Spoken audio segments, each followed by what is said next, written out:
जो शेखावाटी की धरती है, हिंदुस्तान में सबसे ज्यादा शहीद इस हमारी सरजमीन से हुए हैं। हमारे देश की हिफाजत करने में चाहे 62 का युद्ध हो, चाहे 65 का हो, चाहे 71 की लड़ाई हो, चाहे कारगिल की लड़ाई हो, हमारे प्रत्येक परिवार के अंदर यहाँ गांव गांव में शहीदों की प्रतिमाएं लगी हुई हैं। और ये धरती, ये शेखावाटी राव शेखा की धरती, ये राजस्थान, यहाँ का कण कण वीरों की वीरता से भरा पड़ा है। हम राजस्थान की धरती पर आपका बहुत बहुत स्वागत करना पड़ेगा।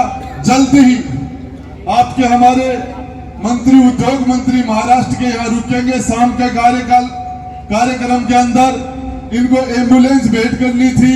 वो एम्बुलेंस रास्ते के अंदर अजमेर के आसपास आ रहे थे, हमारे यहाँ के लोगों के चैरिटी के लिए, यहाँ के लोगों के लिए ये एम्बुलेंस भी लेके आए थे महाराष्ट्र से। वो शाम तक पहुंचेगी। इसके अलावा आपके मार्गदर्शन में आप जिस तरीके से आप जमीन से उठ के और आम कार्यकर्ताओं की भावनाओं को साथ लेके छोटे छोटे जीरो से शुरुआत करके आप जिस तरीके आप शीर्ष स्थान तक पहुंचे हो, पूरे हिंदुस्तान के अंदर शिवसेना का परचम फहराया जाएगा। और ये इसके लिए आपका बहुत बहुत धन्यवाद, वेलकम। शिवसेना परिवार में मैं स्वागत करता हूं, उनका फिर एक बार अभिनंदन करता हूं। यह राजस्थान थोड़ा सा वीरों की, संतों की भूमि है, देव तपों की भूमि है। और इसलिए मैं राजस्थान के जनता को नमन करता हूं, आपका अभिवादन भी करता हूं। मैं इतना ही कहूंगा, जैसे महाराष्ट्र में छत्रपति शिवाजी महाराज, उनकी पावन धरोहर, और राजस्थान में महाराणा प्रताप, छत्रपति शिवाजी महाराज और महाराणा प्रताप दोनों भी शूरों की, वीरों की प्रतीक है। और अभी राजेंद्र जी ने कहा कि इस भूमि से कई लोगों को देश की सेवा करते करते शहादत प्राप्त हुई है। यह भी गर्व की बात है। राजस्थान भी ऐसा ही है और महाराष्ट्र भी वैसा है। अभी महाराष्ट्र और राजस्थान, ये दोनों की जो धरोहर है, यहाँ की वीरता शूरता और महाराष्ट्र की वीरता शूरता, अभी दोनों का मिलन हुआ है। दोनों साथ साथ आगे बढ़ेंगे।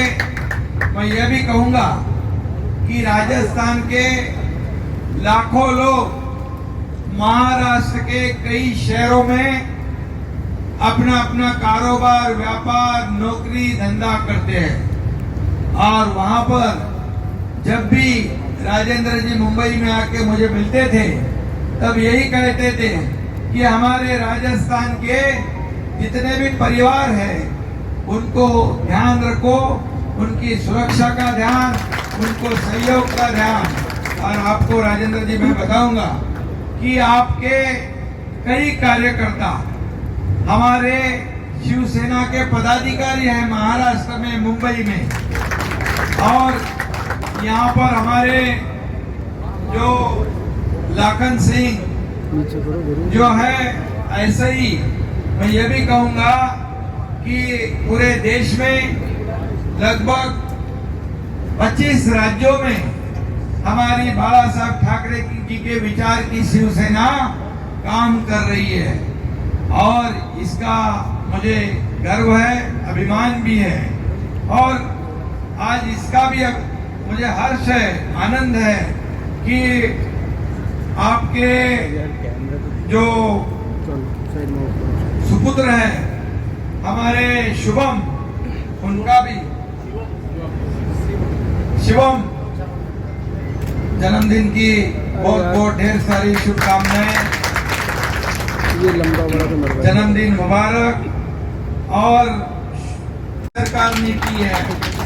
और इसलिए मैं इतना ही कहूंगा कि हमारी महाराष्ट्र की सरकार जिस तरह विकास कर रही है, यहाँ भी विकास के कई द्वार है, लेकिन कुछ लोगों को निजी स्वार्थ है।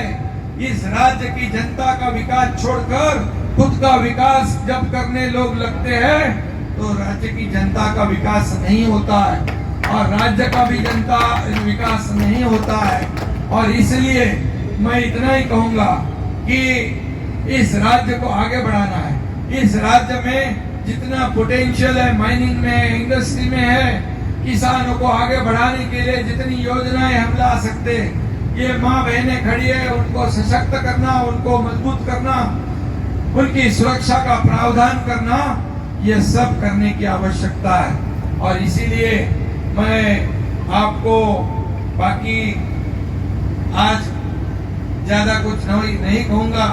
शाम को मैं सभा में आने वाला था, लेकिन G20 का जो कार्यक्रम दिल्ली में है, दुनिया भर से और ऐसे ही कर्मठ कार्यकर्ता जो है खुद का स्वार्थ नहीं, जनता का देना पड़ेगा ना यार, फायदा देखने वाले पर्सनल जो लोग प्रतिनिधि होते हैं, वैसे ही लोगों की आवश्यकता इस देश को है, राज्य को है।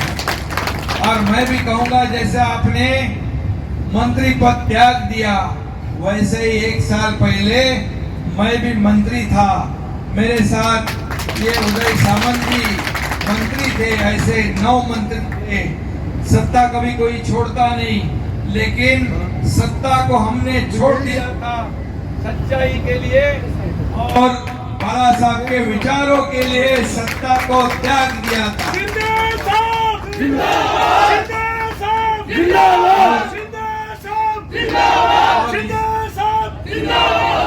और इसीलिए मैं आपको भी धन्यवाद देता हूं कि आप जैसे कर्मठ कार्यकर्ता, कर्मठ नेता जो यहाँ पर काम कर रहा है, सच्चाई के लिए, अपने विचारधारा के लिए त्याग कर, सत्ता का त्याग कर दिया आपने, ये बहुत बड़ी बात है। इसलिए मैं आपका अभिनंदन करता हूँ, आपको बहुत बहुत शुभकामनाएं देता हूँ।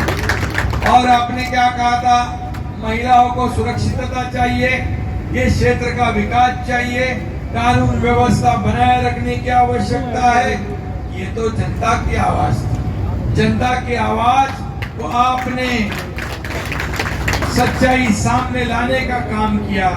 लेकिन आपको इतना ही कहूंगा कि जैसे राजस्थान में इंडस्ट्री आनी चाहिए, यहाँ माइनिंग का पोटेंशियल है, यहाँ पर सब कुछ है, ये अगर हम विकास करते हैं तो यहाँ का बेरोजगार अन्य राज्यों में जाने की आवश्यकता नहीं पड़ेगी, उसको यहीं पर नौकरियां मिलेगी।